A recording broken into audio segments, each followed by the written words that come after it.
Hola, ¿cómo están? Bueno, para los que no me llegaron a conocer, mi nombre es Cintia Martínez y soy la profesora de historia. Ustedes estuvieron trabajando todo lo que tenía que ver con la unidad 1, eh, que hacía referencia al tema de la revolución industrial, a los sectores sociales que surgen durante esa revolución industrial, la segunda fase de la revolución industrial, los sectores sociales que surgen, los que se consolidan, las ideologías que van a ir surgiendo durante esta etapa, que van a ir apareciendo a favor de la burguesía y a favor de los trabajadores, el concepto de imperialismo, el concepto de colonialismo, de qué manera Europa justificó la expansión imperialista, y llegaron a leer todo lo que tuvo que ver con el Tratado de Berlín. Y acá me quiero detener, antes de dar entrada a nuestra unidad 2. El Tratado de Berlín lo que estipuló, fines del siglo XIX, fue el reparto de Asia y fundamentalmente de África entre las potencias europeas más Estados Unidos. ¿Cuál fue el criterio o el para qué?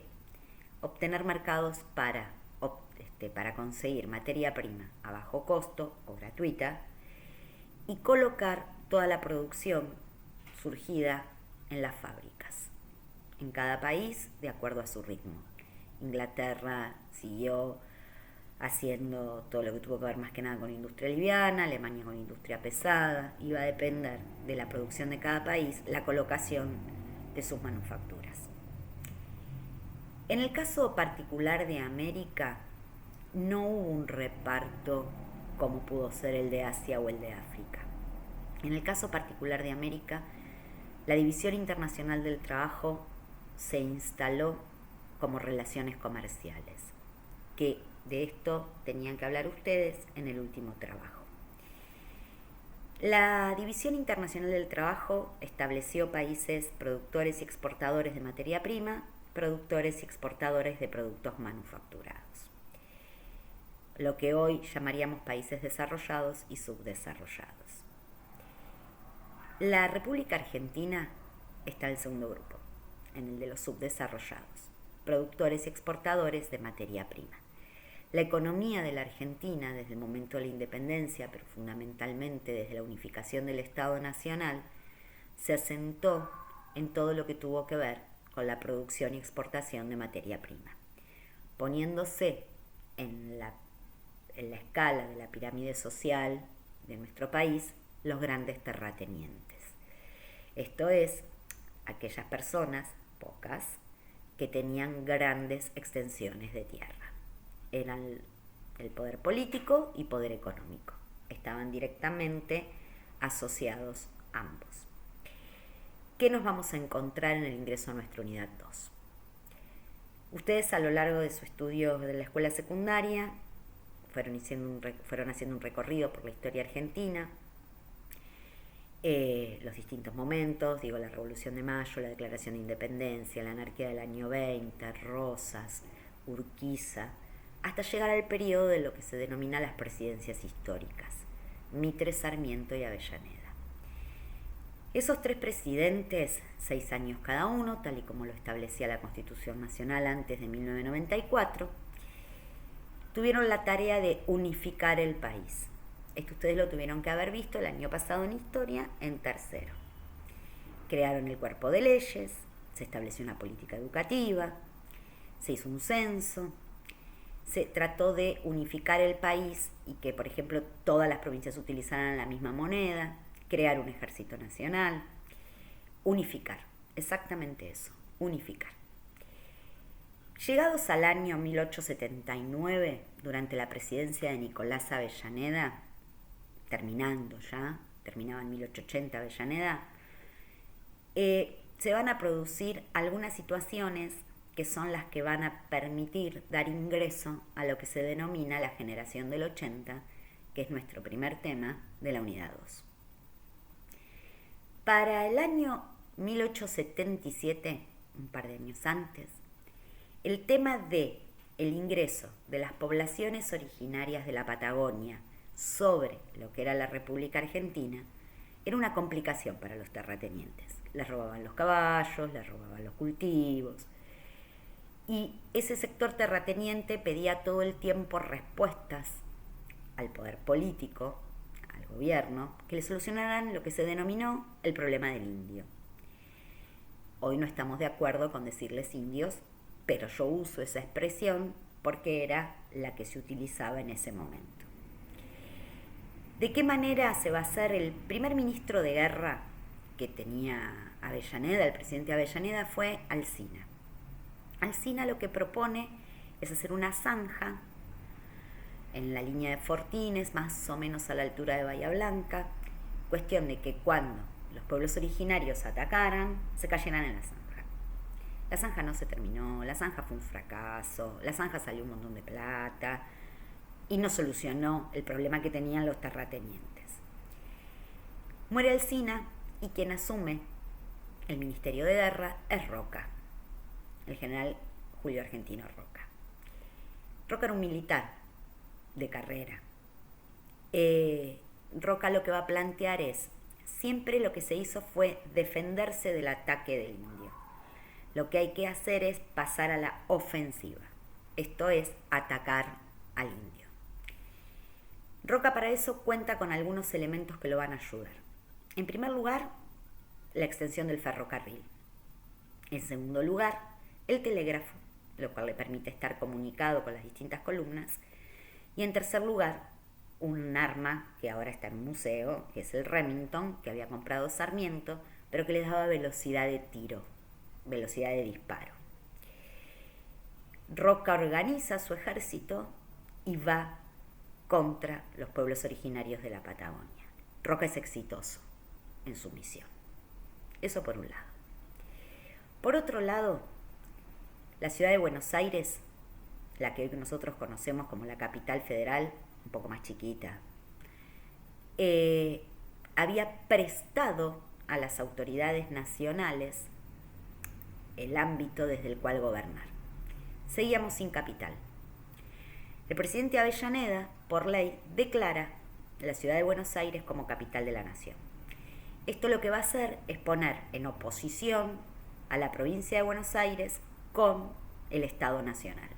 Van a una guerra civil, que gana Roca. Y ahí Buenos Aires pasa a convertirse en capital. ¿Por qué esto es tan importante? Porque ahora todas las ganancias que genere el puerto de la ciudad de Buenos Aires se tienen que repartir entre todo el país. Después se discutirá si en partes iguales, si según lo que exportan, si según lo que importan. El punto es que hay que compartir las ganancias aduaneras. Y por otro lado, se crea lo que se denominó el Partido Autonomista Nacional, PAN. El PAN va a estar integrado por los gobernadores de las distintas provincias. Ahora bien, controlando el tema de los pueblos originarios, Roca le soluciona el problema a los terratenientes del sur de lo que era la República Argentina. Provincia de Buenos Aires, Córdoba, Santa Fe. Por otro lado, con la cuestión capital, hace que todas las provincias ganen plata con el reparto de las ganancias aduaneras. Roca era tucumano, un hombre del interior. Estos gobernadores, que van a ser los que den origen al Partido Autonomista Nacional, previo fue la Liga de Gobernadores, le van a dar su apoyo a Roca. Estos elementos van a hacer posible que, más el fraude, Roca sea el primer presidente del denominado periodo de la Organización Nacional, entre 1880 y 1886.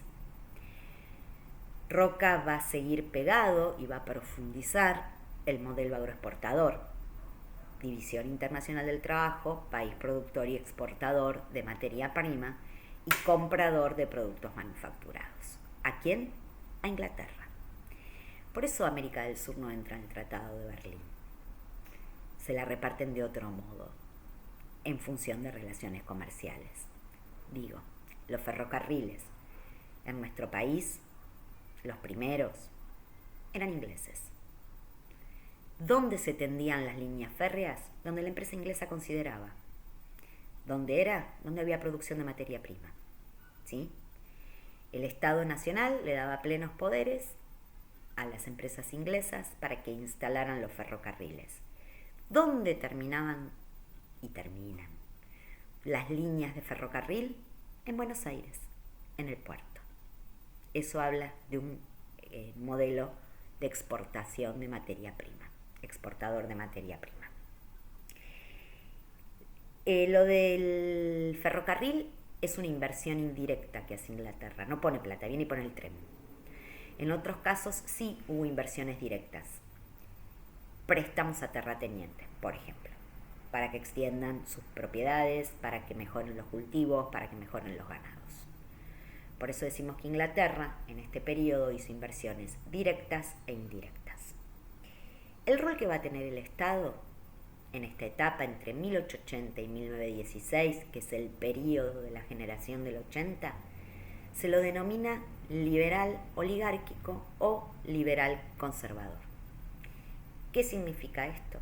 Liberal en lo económico, oligárquico o conservador en lo político.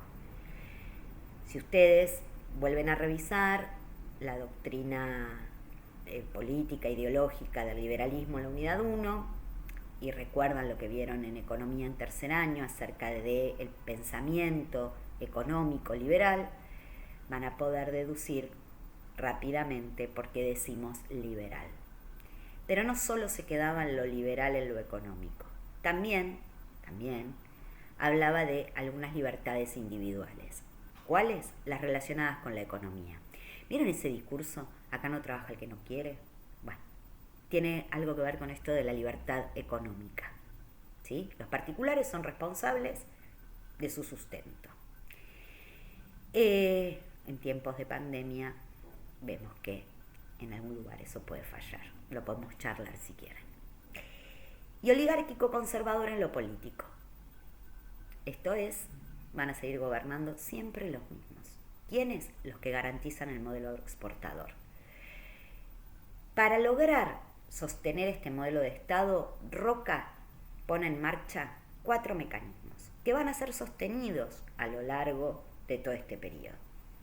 En primer lugar, Roca habla de paz y administración para el progreso. Esto no es una cosa que se le ocurrió así de loco a Roca, era una cuestión de época. Los invito a que piensen la bandera de Brasil, qué es lo que dice. Bien, ¿de qué manera Roca se propone lograr esta paz y administración para el progreso? Insisto, con 4 elementos. Uno es el fraude. El voto no es secreto, el voto es en los patios o en las entradas de las iglesias, a mano alzada, con lo cual uno puede decir votó por Juanito y le ponen el voto a Pepito, según quién era el que tenía que ganar. Por eso hay fraude. En segundo lugar, el control de la sucesión. ¿Esto qué significa? El presidente que se iba ya designaba quién era el presidente que lo iba a suceder. Fácil. Con el fraude, si Roca dijo, el próximo presidente, el que me va a suceder a mí, es Miguel Juárez Celman, Miguel Juárez Celman fue el siguiente presidente. Por otro lado, el uso del Ejército Nacional, ¿sí? Aquellas provincias que se sublevaran, que no estuvieran de acuerdo, que presentaran problemas según Roca, claramente, iba el ejército a pacificar, paz y administración. Y el cuarto mecanismo va a ser el uso de las intervenciones federales.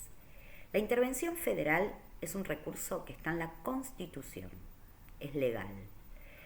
La Constitución establece que, en caso de que una provincia presente conmoción interior o que en el país haya conmoción interior, si hay en el país es estado de sitio. Si es en una provincia, el Poder Ejecutivo Nacional, el presidente, la puede intervenir. ¿Esto qué significa? Manda un delegado que responde a ese presidente y es el que tiene que ordenar esa provincia.